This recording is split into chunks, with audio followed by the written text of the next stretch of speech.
Moi, je suis professeur à la faculté de médecine, professeur titulaire.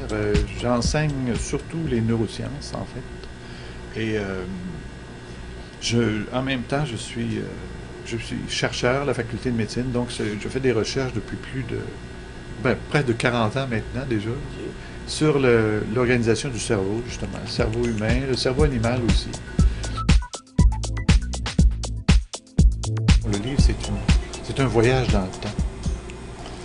Ça nous montre comment, j'essaie de montrer en tout cas comment les concepts qu'on possède aujourd'hui du cerveau ont évolué, quand ils sont apparus et par quels personnages. J'ai sélectionné quelques personnages, évidemment, il a fallu choisir, là, mais quelques personnages historiques qui ont contribué de façon très majeure à l'évolution de nos concepts. Et j'ai essayé d'expliquer comment, en tenant compte du concept, du contexte socio-culturel, comment ces concepts-là avaient vu le jour, comment ils avaient été combattus, enfin toutes les batailles qui avaient eu lieu autour de ça.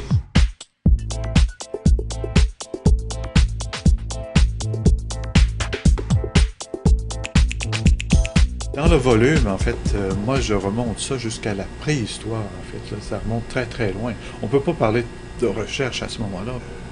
Les Égyptiens sont intéressés un petit peu au cerveau, mais pas trop, là, parce qu'eux croyaient que c'était le cœur qui était le centre de toute la pensée, de toute l'organisation du comportement humain, et c'était pas le cerveau. Donc il y a eu une longue bataille là, au cours de l'histoire entre ce qu'on appelle les cardiocentristes, là, qui croyaient que c'était le cœur qui menait tout, et les cérébrocentristes qui pensaient que c'était le cerveau. Les premières dissections ont été faites effectivement du temps des Grecs, à Alexandrie en particulier, 3 siècles à peu près avant notre ère.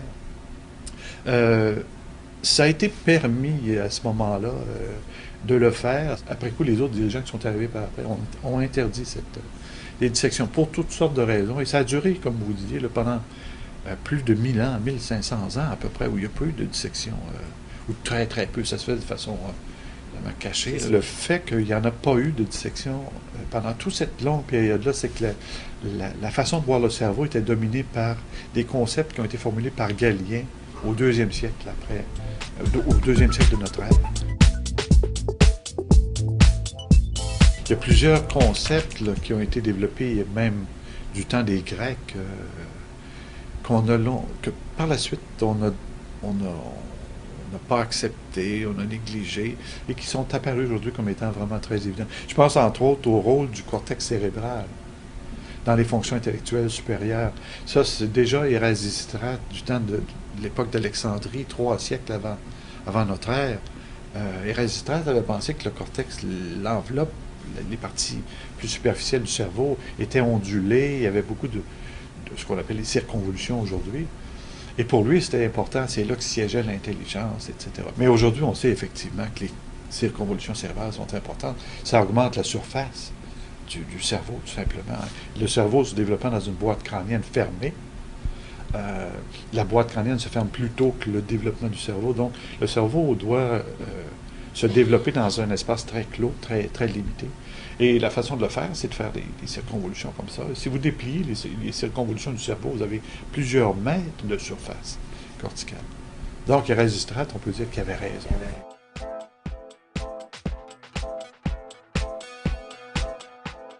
L'ouvrage s'adresse à... J'ai essayé de faire en sorte que ça soit accessible à tout le monde, en fait, à un large public. J'ai même ajouté des schémas explicatifs pour faire comprendre, pour ceux qui ne sont pas familiers avec l'anatomie du cerveau, pour faire comprendre un peu comment c'est organisé. Donc ça s'adresse, je dirais, à tout le monde qui s'intéresse à l'histoire, d'une part, mais aussi à l'évolution des concepts qui ont mené à la connaissance du cerveau qu'on a aujourd'hui, essentiellement.